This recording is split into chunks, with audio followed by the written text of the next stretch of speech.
സുഭാഷിതങ്ങൾ അധ്യായം 17.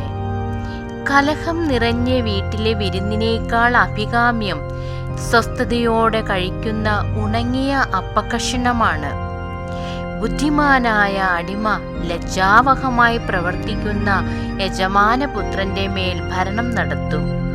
അവൻ പുത്രന്മാർക്കൊപ്പം കുടുംബസ്വത്തിന് അവകാശിയുമാകും. മൂശയിൽ വെള്ളിയും ഉലയിൽ സ്വർണവും ശോധന ചെയ്യപ്പെടുന്നു. ഹൃദയങ്ങളെ പരിശോധിക്കുന്നത് കർത്താവാണ്. ദുഷ്ടൻ ദുർവചസ്സുകൾ ശ്രദ്ധിക്കുന്നു, നുണയൻ അപവാദത്തിന് ചെവി കൊടുക്കുന്നു. ദരിദ്രരെ പരിഹസിക്കുന്നവൻ സ്രഷ്ടാവിനെ നിന്ദിക്കുന്നു.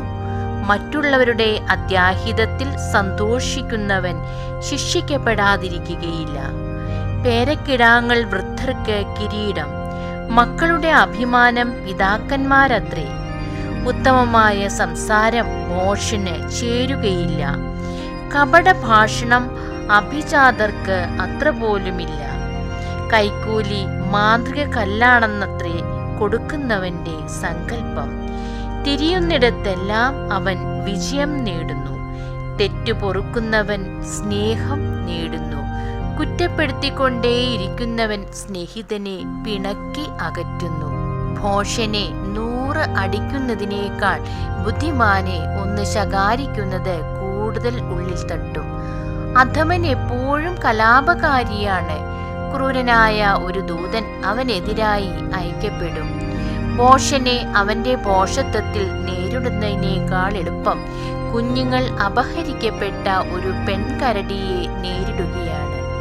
ഉപകാരത്തിനു പകരം അപകാരം ചെയ്യുന്നവന്റെ ഭവനത്തിൽ നിന്ന് തിന്മ വിട്ടകലുകയില്ല. കലഹത്തിന്റെ ആരംഭം അണ പൊട്ടുന്നത് പോലെയാണ്. കലഹം തുടങ്ങുന്നതിന് മുൻപ് തന്നെ അത് ഒഴിവാക്കിക്കൊള്ളുക. ദുഷ്ടരുടെ പ്രവൃത്തികളെ ന്യായീകരിക്കുന്നവനും നീതിമാന്മാരിൽ കുറ്റം ചുമത്തുന്നവനും ഒന്നുപോലെ കർത്താവിനെ വെറുപ്പിക്കുന്നു. ഭോഷന് ധനമുണ്ടായിട്ട് എന്തു പ്രയോജനം? അവന് ജ്ഞാനം വിലയ്ക്ക് വാങ്ങാൻ കഴിയുമോ?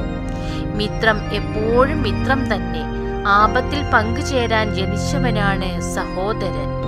ബുദ്ധിഹീനൻ അയൽക്കാരന് വാക്കുകൊടുക്കുകയും ജാമ്യം നിൽക്കുകയും ചെയ്യുന്നു.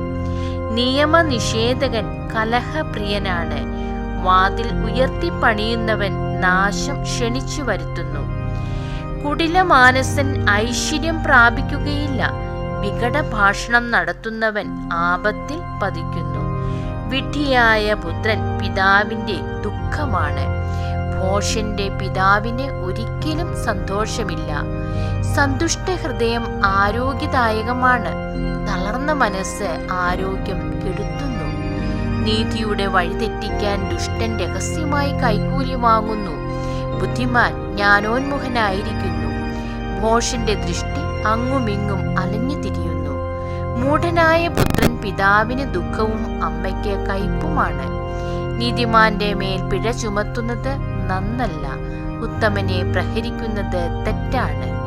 വാക്കുകൾ നിയന്ത്രിക്കുന്നവൻ വിജ്ഞനാണ്. പ്രശാന്തമായ മനസ്സുള്ളവൻ ബുദ്ധിമാനത്രേ. മൗനം ഭജിക്കുന്ന മൂഢൻ പോലും ജ്ഞാനിയെന്ന് കരുതപ്പെടുന്നു. അവൻ വായ് പൂട്ടിയിരുന്നാൽ ബുദ്ധിമാനാണെന്ന് ഗണിക്കപ്പെടുന്നു. ദൈവമേ, സ്തുതി അങ്ങേക്ക് യോഗ്യമാകുന്നു.